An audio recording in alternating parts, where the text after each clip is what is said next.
여러분 안녕하세요. 지금이 일요일 오전 8시 46분을 가리키고 있습니다. 제 전번 시간이 이어가지고 이번에는 집회중 무단 난입을 할 차례죠.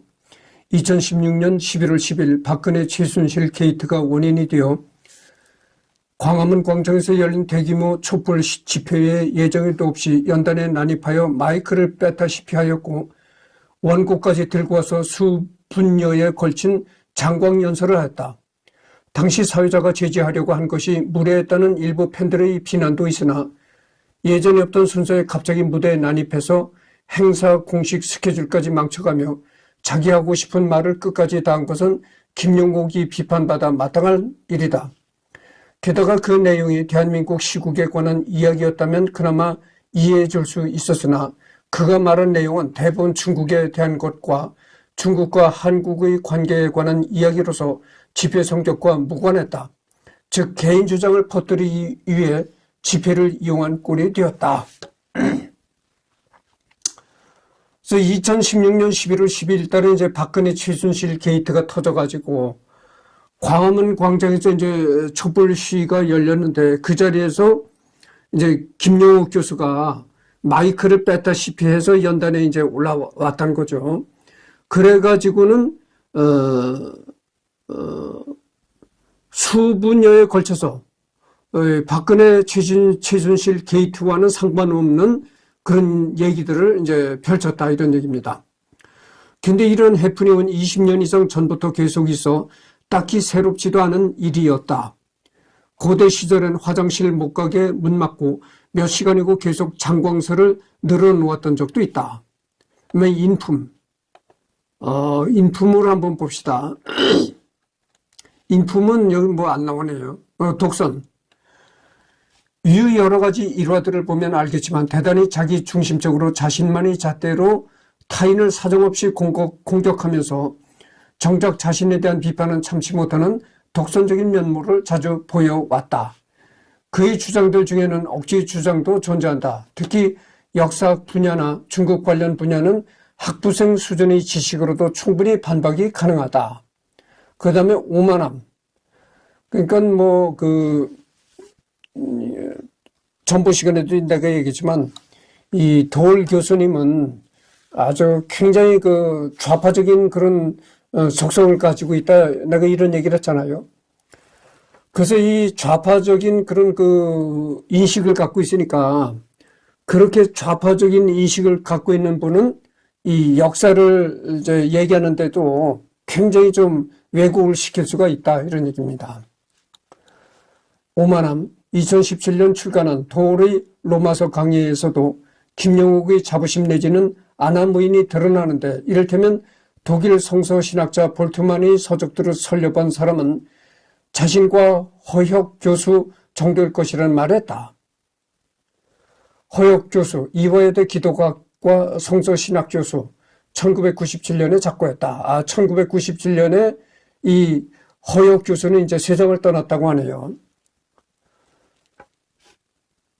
그런데 루돌프 볼트만은 신학계에서는 20세기 초반에 큰 파장을 일으킨 한 계파의 창시자이자 시대의 거장이라 신학생이라면 모를 리가 없고 그 방면으로는 연구한 사람이 부지기수다.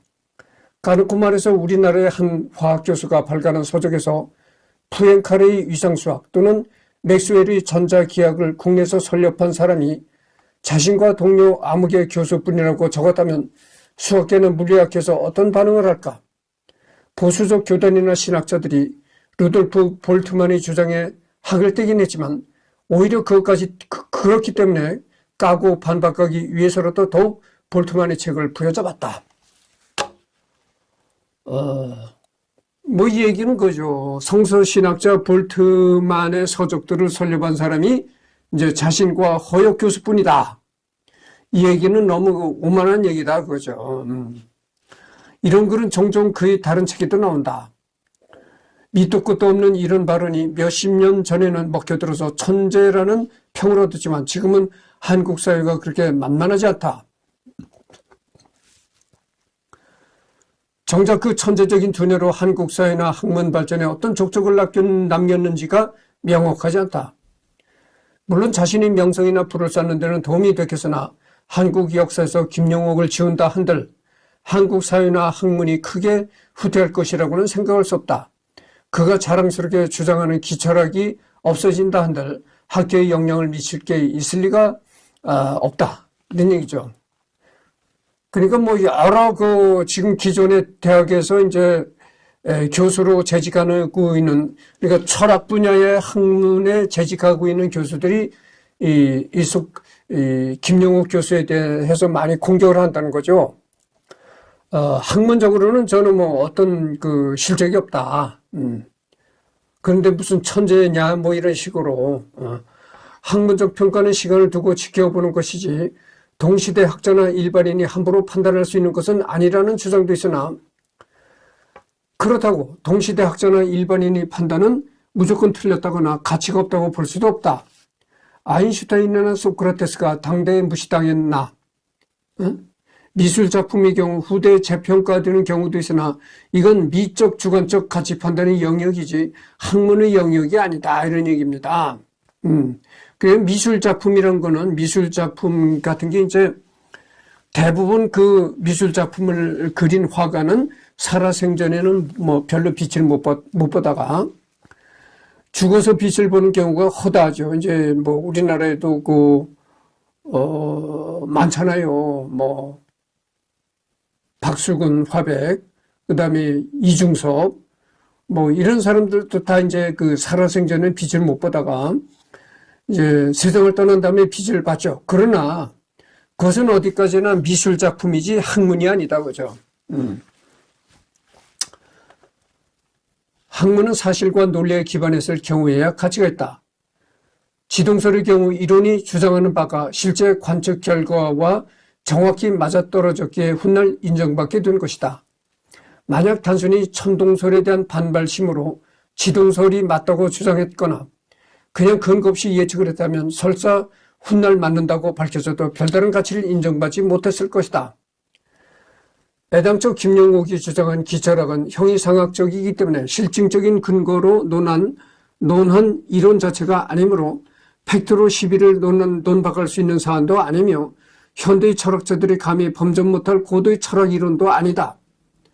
오히려 김영옥은 그런 복잡한 철학은 문명의 액세서리라고 까고 있다.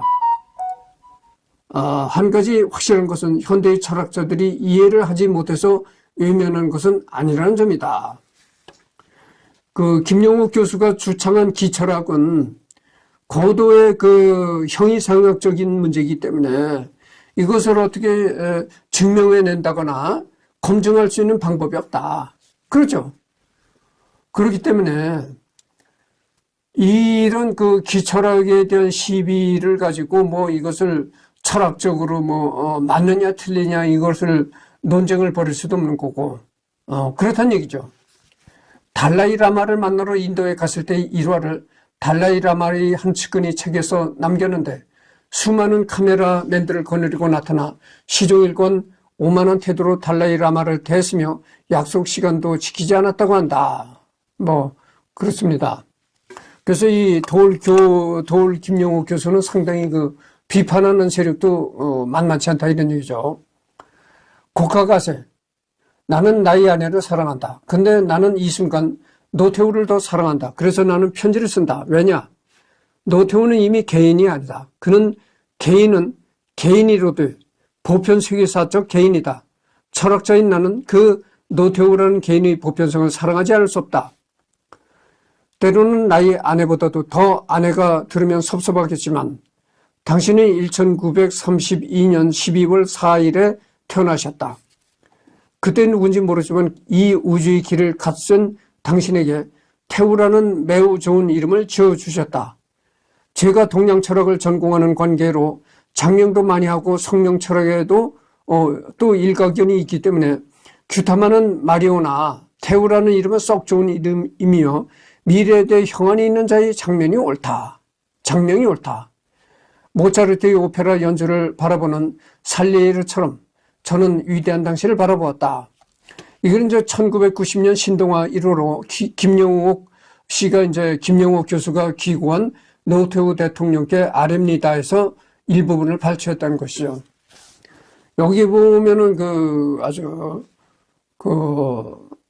노태우 대통령한테 굉장히 아주 뭐 충성 어린 찬사랄까 이런 것을 했던 거죠. 김영우 교수가. 그래서 어찌 보면 이것이 국가가세다. 그러니까 아첨류의 글이 아니겠는가 이렇게 이제 해서 이렇게 나온 것이죠. 그럼 왜 김영우 교수는 이렇게 노태우 대통령을 좋아하게 되었는가?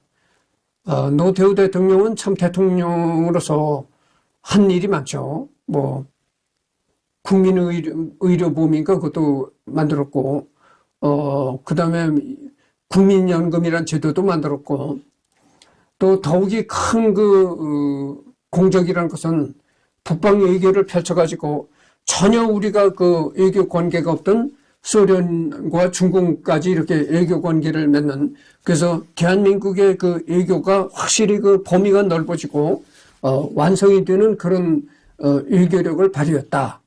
그것이 이제 가장 큰 업적이죠. 그래가지고 소련과 전혀 이렇게 어떤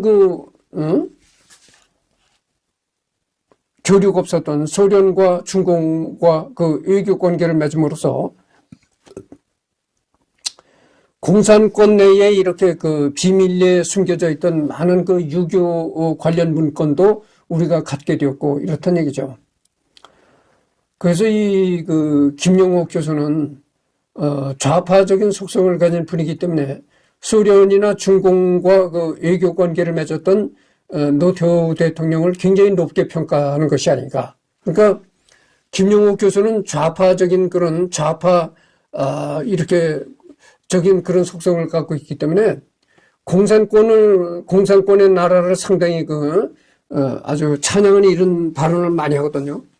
그리고 자신이 찬양하는 이 소련이나 중국과 이렇게 외교 관계를 맺은 대통령이 노태우잖아요. 그런 점에서 이렇게 노태우 대통령을 이렇게 아주 아첨에 가까울 정도의 말을 하지 않았겠는가 이렇게 생각을 합니다. 권위 있는 사람한테 인정받으려고 안달난 모습을 자주 보인다. 원래 잘 나가는 사람들 주위에는 언제나 콩고물이라도 얻어먹으려는 자들로 드실거리며 잘 나가다 추락한 사람에게는 선을 그으며 냉정하게 돌아서는 게 인간의 본능이라지만, 참 인간이 어떻게 보면은 인간이 고등동물이라고 하잖아요. 인간이 참 환멸적인 존재입니다. 그렇잖아요. 아주 사회적으로 떠들썩하고 잘 나가고 인정받고 이런 사람한테는 어중이 떠중이들이 많이 몰려든다 이거죠. 떡고물이라도 뭐 얻어먹을까 해서 어떤 이득이라도 취할까 해가지고 많이 닫아붙는다. 근데 그 사람이 그렇게 사회적으로 인정받고 잘 나가던 사람이 어느 한순간 몰락에 길을 접어 들어가가지고 나락으로 떨어졌다. 그렇게 되면은 그 다음에는 떡고물이라도 얻어먹으려고 모였던 사람들이 다 이제 떨어져 나간다고죠. 인간이라는 건 배신의 동물입니다. 배반의 동물이죠. 그래서 아주 애완견에 굉장히 사랑을 쏟고 애완견을 키우던 사람이 있었어요. 그 사람에게 누가 물어봤다는 겁니다. 아니, 왜 당신은 그렇게 애완견한테 사랑을 쏟는 거요? 아니, 사람한테 사랑을 쏟아야지 그 동물인 애완견한테 그렇게 지나친 사랑을 쏟아서 그게 무슨 소용이 있는 거예요? 그렇게 물어보니까 그 애완견을 사랑한 사람이 이렇게 대답을 하더라는 겁니다. 애완견은 동물이지만 배반할 줄 모른다 이런 얘기죠. 배반할 줄 모른다. 근데 사람은 어떻느냐? 사람은 때와 따라서 배반을 밥 먹듯이 한다. 배신을 밥 먹듯이 한다 이거죠. 그래서 이 애완견을 좋아하게 됐다 이런 얘기입니다. 어려울 때 돕는 친구가 진짜 친구란 말이 괜히 있는 게 아니다. 그중 김영욱은 유난히도 눈에 띈다. 물론 봉사활동을 취미로 어려운 사람들과 어울리며 돕는 사람들을 겸손한 사람들이라고 하는 게 아니라 용의 꼬리보다 뱀의 머리라도 되고 싶어 한다며 특별한 대우받고 싶어서 그런다고 폄하하며 잘난 사람 곁에서 아부 떨고 비위 맞추며 딸랑이 짓을 하는 사람들이야말로 잘난 사람의 좋은 점을 배우려는 겸손한 사람들은 황당한 실수도 있다. 애초에 이런 이분법은 모순이 있다. 예를 들어 자기보다 잘난 사람과 어울리는 사람은 훌륭하고 못난 사람과 어울리는 사람은 어리석다.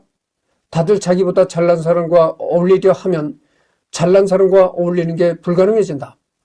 내가 지금 나보다 잘난 사람과 어울리고 있다면 상대방은 자기보다 못난 사람과 어울리는 어리석은 사람 아닌가? 하지만 보통 그런 경우엔 상대를 어리석은 사람이 아니라 자기보다 못난 사람에게도 인간 대접해주는 착하고 겸손한 사람이라고 생각하는 게 일반적이다. 애초 사람의 지위 여하를 막론하고 타산지석이라고 배울 점이 있으면 어울릴 수도 있고, 아무리 사회적 지위가 높은 사람이라도 싸가지가 없고 배울 점이 없다면 안 어울릴 수도 있는 것이지, 나보다 잘난 사람 못난 사람 구별해서 계산적으로 접근하는 사람이야말로 피해야 할 부류이다. 이런 사람들은 자기보다 못한 사람에게는 안하무인으로 사람 취급도 안 하고 겸상조차 꺼리며 철저히 무시하고 능멸하지만, 자기보다 잘난 사람에게는 온갖 아양을 떨며 간슬개를 다 줄 듯이 접근하는데, 사람들을 상대할 때 마음으로 접근하지 않고 철저하게 머릿속의 계산기를 두들겨서 자신의 이권을 위해 접근하므로 이권에 도움이 안 되거나 방해가 될 것 같으면 바로 태세 전환에 선을 긋는다. 하지만 김영국은 특별히 뭔가를 진지하게 배우고 성찰하려는 목적보다는 그냥 나 이런 사람하고 어울린다라는 것을 과시하려는 교만함처럼 보이는 게 문제다.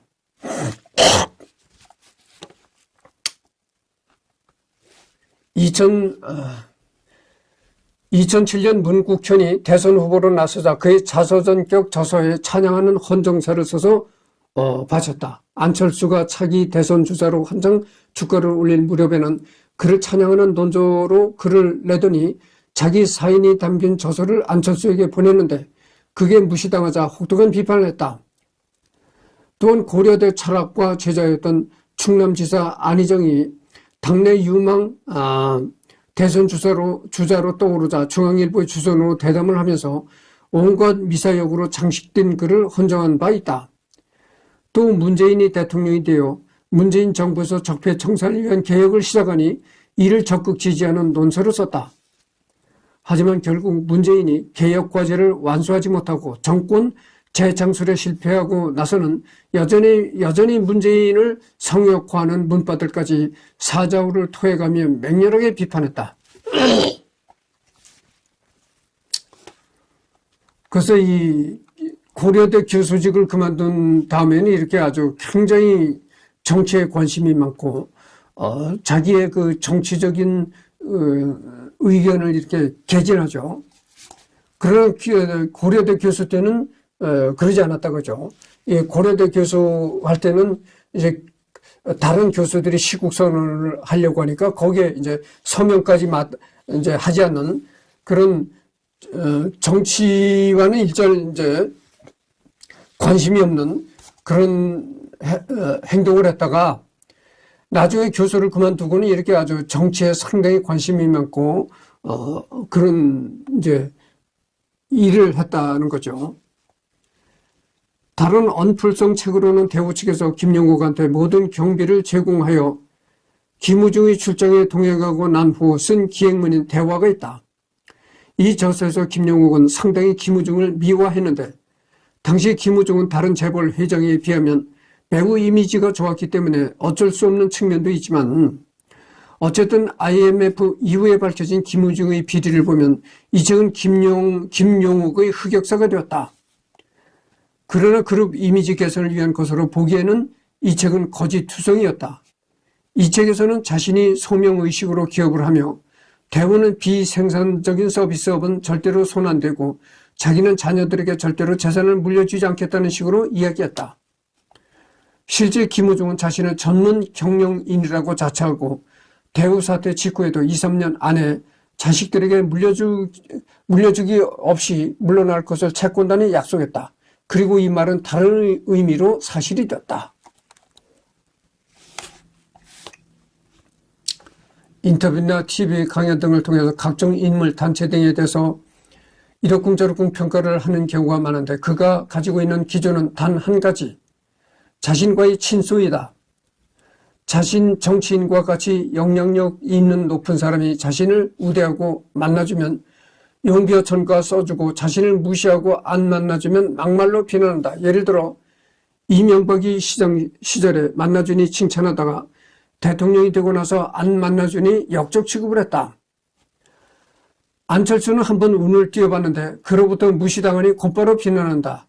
그의 인생에 있어서 이 기준은 굉장히 일관성이 있기 때문에 정리해보면 재미있다. 실제로 중국의 연변대학 등에서 강의를 마치고 돌아오더니 중국을 찬양했다.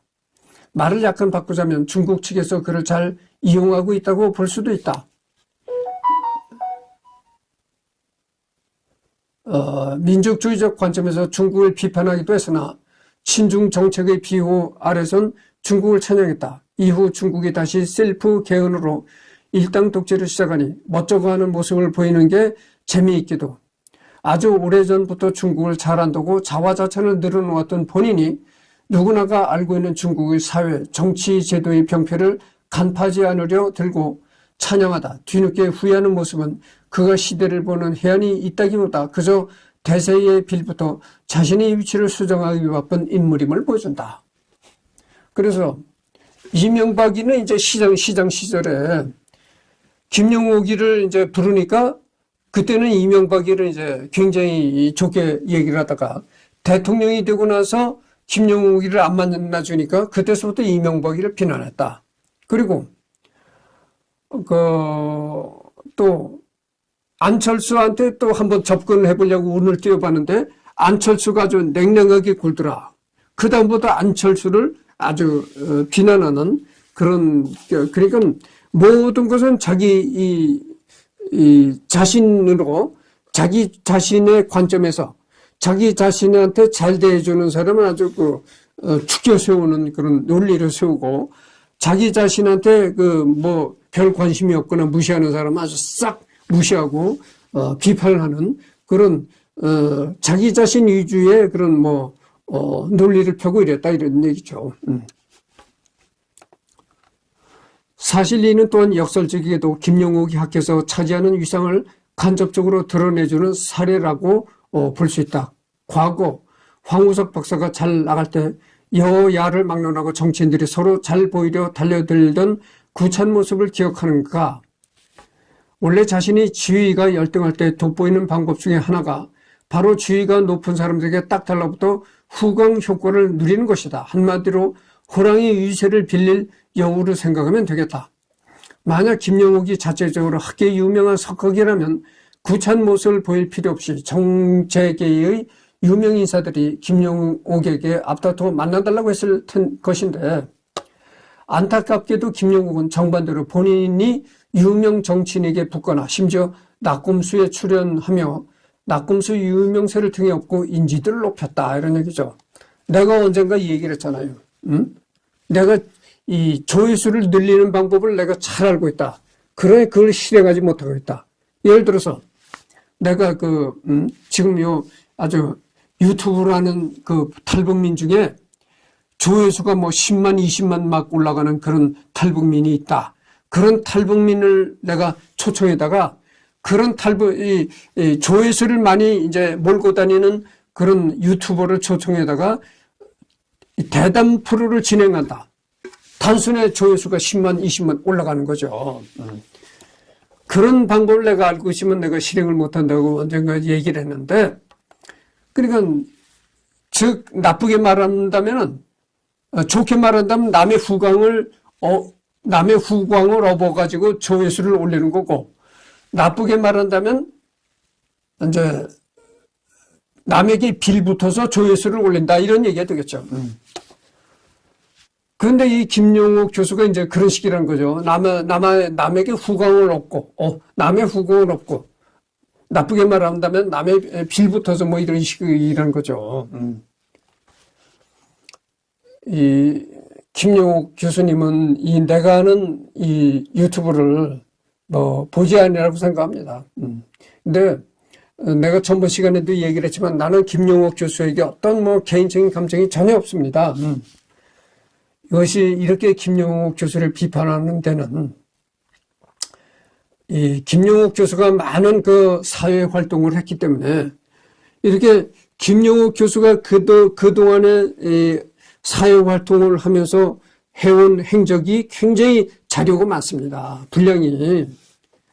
그 김용옥 교수에 대한 이 저장된 자료가 굉장히 많다 이거죠. 그러다 보니까 이제 김용옥 교수를 찬양하는 얘기도 있고, 이렇게 김용옥 교수를 굉장히 비판하는 그런 자료도 있다. 그래서 내가 양쪽을 다 살피는 것이지, 내가 뭐 김용옥 교수한테 뭐 개인적인 감정이 있어서 그러는 것은 아니다라는 것을 알아주시기 바랍니다.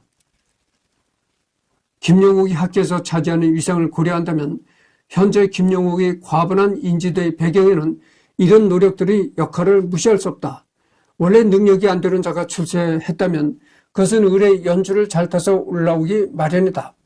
김용옥의 다양한 변신이 구설수에 오르기도 하는데 그건 달리 말하면 그만큼 대세에 편승할 줄 안다는 의미다. 결정이 어려울 땐 1등이 정답이라는 광고 문구가 있었는데 대세가 착 달라붙어 가면 안정적이긴 하다. 그러다 보니 김용옥이 6월 민주 항쟁 때는 침묵하고 민주주의가 대세가 됐을 때는 민주화 투사가 되고 정작 중국에 가서는 시진핑을 축에 세우는 간에 붙었다 쓸개에 붙었다 하는 행보의 일면을 이해할 수 있는 단초가 될 수 있다. 참 이게 굉장한 비판입니다. 간에 붙었다 쓸개에 붙었다 하는 것이 이제 김용옥 교수의 태도다 이런 얘기죠. 뭐 계속되는 얘기입니다만 교수 시절에는 절대 정치일에는 뭐 관여하지 않는다 해가지고 이 서명까지 거부했던 그런 사람이 후에는 이렇게 뭐 정치의 사사건건 정치적인 발언을 하고 이런다는 거죠. 그러니까 뭐 중국에 가서는 시진핑을 축게 세우고 이렇게 뭐 때에 따라서 환경에 따라서 간에 붙었다 쓸개에 붙었다 이제 이런다는 거죠. 만약 아까도 내가 얘기했지만 김용옥 교수가 내가 하는 유튜브를 뭐 시청하지도 않겠지만 만약 시청한다면 김용옥 교수가 아주 대노할 겁니다. 간에 붙었다 쓸개에 붙었다 이런 얘기까지 나오니까 이거 얼마나 김용옥 교수로서는 참 치욕적인 얘기입니까? 그러니까 아주 대노할이라 생각합니다. 만약 중국에서 대놓고 시진핑을 비판했다간 중국 입국 금지가 될 수 있으니 중국과 연고가 있는 입장에서 비판하기도 쉽지 않을 테니까. 단 시진핑이 독재와 개인 우상화에 나선 2018년 시점에는 시진핑 비판으로 돌아서긴 했으나 신뢰성이 의심된다. 북미 정상회담을 앞두고서는 김어준의 뉴스 공장에 출연해 김정은의 스위스 유학 시절 일화를 전하면서 가정교육을 잘 받았다고 했다. 참고로 김정은은 도리 이 말을 하기 5년 전에 자기 고모부를 끔살했다. 아주 끔찍하게 살했다 그죠. 20대 대선을 앞두고 자신의 유튜브 채널에서 이재명과 대담하면서 이재명을 하늘이 내린 사람, 선각자라고 표했다. 이를 두고 유튜버 캡틴은 대통령 국회의원 손대는 사람마다 망한다는 도리 법칙을 아시나요? 라고 비웃었는데 실제로 그 말이 그대로 실행이 되었다. 20대 대선 앞두고 그 도올TV라는 그 유튜브가 있습니다. 그 도올TV라는 그곳을 통해서 이제 도올님이 이제 강의를 하고 그러거든요. 거기에서 이제 이재명을 초청한 거죠. 이재명을 초청해가지고 이제 대담했는데 거기서 이재명을 아주 극단적으로 치켜 세우는 겁니다. 이재명 후보가 하늘이 내린 사람, 심지어는 선각자라고까지 이제 이재명을 축켜 세웠다는 거예요. 그러니까 그걸 보고 어떤 유튜버가 이런 얘기를 했다는 겁니다. 김용옥 교수는 대통령이든 국회의원이든 김용옥 교수가 손대는 사람마다 다 안 된다. 그게 징크스 아닌 징크스가 될 것이다. 이런 얘기를 했다는 겁니다. 그러니까 김용옥이 축제 세우는 사람마다 다 낙선이 하게 되더라. 아니 근데 그게 또 현실이 된 거예요. 그렇게 이재명이를 하늘이 내린 사람 선각자라고 그렇게 축켜 세우는데 이재명이가 낙선했다 이거죠. 참 이게 재미난 얘기입니다. 그래서 여기 기타라고 지금 30번을 경고했습니다. 조금 더 해야 되겠습니다. 기철학이 가미된 한의사 김용옥에게 진료받았다는 기사를 보면 폐는 곧 금이야. 넌 폐가 세니까 금 기운이 성하던 얘기야. 그럼 쇠붙이가 좋겠어 안 좋겠어 라며 시계나 벨트에 있는 쇠붙이도 다 몸에서 떼라고 했다는데 과연 의학과 결합된 그의 기철학이 얼마나 효용성이 있을지는 자신이 어머니를 잘못 진맥해서 위중한 상태에 빠졌던 일을 공개 강조해서 밝힌 적도 있는 걸 보면 한의사로서의 실력은 좀 불안한 듯. 단 이 항목에서 중점적으로 논하는 것은 한의사로서의 김용옥이 아니므로 부차적인 문제라고 할 수 있으나 그가 내세우는 기철학을 실증적인 측면에서 바라보면 어떠한지 참고할 수는 있을 것이다. 그는 자신의 기철학을 마치 대단한 발견이라도 되는 것처럼 묘사하나 막상 문명의 액세서리에서 벗어나 현실에 적용시켜 보려니 사람을 잡을 뻔했기에 다른 분야에서는 얼마나 효용적일지는 각자 판단에 맡기자. 사실 기철학은 김용옥 본인의 강연이나 저서 외에 학교에서 아예 언급조차 되지 않는다. 최근 김용옥은 거의 정치적인 면에서 논란을 이야기하는 발언으로 스스로를 이슈화하며 한 번씩 언론에 보도되는 수준이다.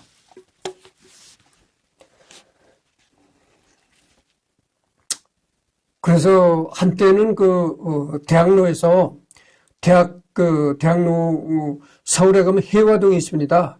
그 해화동에서 이제 김용욱 교수가 한의원 개업을 했던 적도 있습니다. 근데 뭐 한 6개월 했다가 그만뒀다 그래요. 그래서 이 한의원을 개원하기 위해서 한의사 자격증을 따기 위해서 이제 원광대학교 늦은 나이에 원광대학교에 입학해가지고 원광대학교에서 한의학을 전공했죠. 그리고 나서 이제 한의사 고시를 쳐가지고 한의사가 돼서 한의원을 개업했는데 내가 이렇게 봐요. 김용옥 교수는 고려대 교수를 퇴직하고 나서 많은 여러 대학에 잠깐 이렇게 뭐 교수랄까 이미 정식 교수가 아니라 뭐 초빙 교수 이런 식으로 예전 말로 하면 뭐 시간 강사격이죠. 그런 식으로 이제 돌았단 말이죠. 여러 대학을 돌았고 또 한때는 이렇게 한의원도 하려고 한의원도 한번 오랫동안 경영해 볼까 해서 한의원도 차렸다가 6개월 만에 그만두고 했단 말이죠. 그리고 또 문화일보의 기자로도 취입했었고 근데 그 기자 생활도 오래 못하고 이제 또 나왔습니다만 그래서 내가 언젠가 얘기를 했잖아요. 이 김용옥 교수가 고려대 교수를 사직하고 나서 많은 이 정신적인 유랑을 했다. 이런 얘기를 했습니다. 그러니까 정신적으로 어느 한 곳에 이렇게 마음을 붙이지 못하는 그런 생활을 했고 그나마 이제 김용옥 교수가 한 곳에 마음을 붙이고 하는 것이 이 유튜브 강의입니다. 유튜브 강의는 김용옥 교수가 한 지가 오래됐습니다. 그래서 예전에 보면 노자와 21세기서부터 시작해가지고 그때서부터 방송 유튜브 이런 데서 강연하기를 아주 굉장히 즐겨하고 오랫동안 유지하는 것이 바로 그거다 이런 얘기입니다. 그래서 김용욱 교수는 어느 한 조직체에 오래 몸을 담지 못하는 그런 스타일인가 봐요. 그래서 보면 그렇습니다. 보면 김용욱 교수의 인생을 보면 어떤 조직체든지 조직체에 들어가서 오래 견뎌내지 못하는 그런 아마 멘탈리티가 있지 않겠는가 이렇게 생각을 해봅니다. 그러나 아껴도 얘기지만 방송이나 이 유튜브 강의는 오랫동안 꾸준히 합니다. 그걸 보면은 이 김용옥 교수는 어떤 조직체에 들어가서 생활하는 그런 스타일이 아니고 자유롭게 유튜브나 방송에서 이제 자유롭게 강의를 펼치는 그런 스타일이다. 이렇게 말씀을 하게 드리겠습니다. 그래서 지금 35분이 경과했는데요. 2016년 총선에서 20대 투표율이 높은 것이 다 자기 덕이라는 국민의당을 뽑은 전라도에 실망했다는 발언을 하였다. 그러나 더불어민주당이 민주통합당 시절 대놓고 반호남 정서를 보여주었다는 것은 문희상과 같은 계파로 분류되는 염동연 전 의원도 대체로 사실임을 인정했던 부분이다. 실제로 광주는 반국가적 폭동이니 뭐니 하는 지만원식 어그로가 기승을 부린 판에도 더불어민주당은 호남 지역에서의 득표율이 시간이 지날수록 꾸준히 낮아졌으며 순천시 같은 경우는 아예 빼앗겼다. 이런 판에 국민의당으로 민심이 기울었다는 이유로 한 지역을 싸잡아 비난하는 것은 이치에 맞지 않다. 안철수에게 만남을 요청했었는데 씹혀서 더럽게 기분이 나빴다고 한다. 어쩌면 이 기억 때문에 앙금이 있어서 그런 걸지도. 동물은 통상 대한민국 기준에서 좌익 민족주의자로 분류되나 원래 한국에서는 민족주의 사상이 좌익 정치와 연관이 있으니 그만큼의 독특한 성향은 절대 아니다. 민족주의는 과거 제국주의 국가나 선진국에서는 우파 사상, 구식민지 국가에서는 좌파 사상의 형태로 나타나는 것이 일반적이다. 사회 이슈에서는 강경 보수적인 성향을 띠기도 하는데 그중 대표적인 사례가 성소수자 이슈이다. 그는 2016년 저서 도리 로마서 강해의 동성애를 비판했던 기독교 인물 바울을 적극 옹호하면서 국가나 사회는 커밍아웃이나 퇴폐적 자기 체면을 관용하거나 조장할 필요가 없다고 말했다고 한다. 바울, 도올, 차별금지법, 시사아이엔. 다만 이건 역시 소위 구파, 좌파 사상가에게서 흔히 보이는 입장이다. 김영옥에 대한 비판을 보면 상대의 같은 성향과 인격으로 비판을 받고 있는 경우로 야구계의 김성근, 축구계의 허승표, 영화계의 심영래가 있다. 이들의 행적은 참으로 닮은 점이 많은데 자신의 영역인 야구와 축구, 영화에서 선진국에서 배우고 왔다거나 성취를 이루었다는 이유로 우대를 받았지만 자기 자신을 주류에서 핍박받는 아웃사이더로 포장하여 대중들에게 지지를 받았고 자기애적 사상으로 외골수의 성격을 가졌으며 능숙한 언론 플레이로 자신을 비판한 이들을 적폐로 몰아붙이는 등의 정치력을 보였다. 또한 이러한 것들을 바탕으로 단지 자신들의 영역에서만 영향력을 끼치고 존재감을 갖는 일반인들은 잘 모르는 인사가 되는 것을 넘어서서 한국 사회 전반의 유명인사가 되고 사회적 영향력을 갖는 위치에까지 이르렀다. 하지만 그 민낯이 드러난 것은 과거의 일화가 조명되며 이후에도 만들어진 신화에 대한 비판이 생긴 것 때문이다.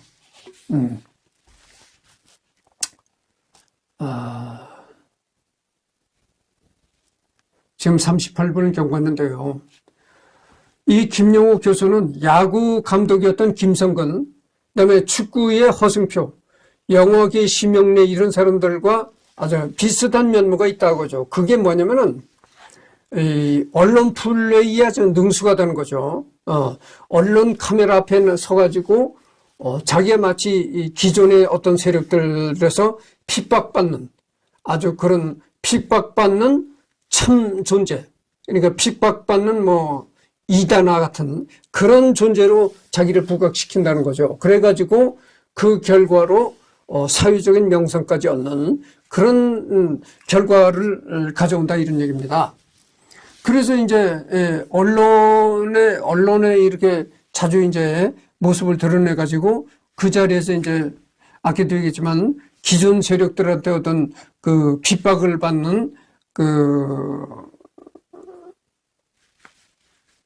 순환자, 이단아 같이 이제 자기 모습을 자기의 그 형편을 이제 광고하고 그럼으로써 그 결과로서 진짜 이단화적인 면 같은 것을 느끼게 하고 핍박받는 존재라는 것을 느끼게 하고 이래가지고 결과적으로 사회적인 명성까지 얻는 그런 그 행위를 보이는 게 이 김영욱 교수와 그다음에 야구계 감독 김성근 그다음에 허승표, 심영래 이런 사람들이 그런 식의 이제 언론 플레이를 했다 이런 얘기입니다. 그 지금 40분이 됐습니다. 그래서 요 문제는 말이죠. 여기서부터는 다음 시간에 하도록 하겠습니다.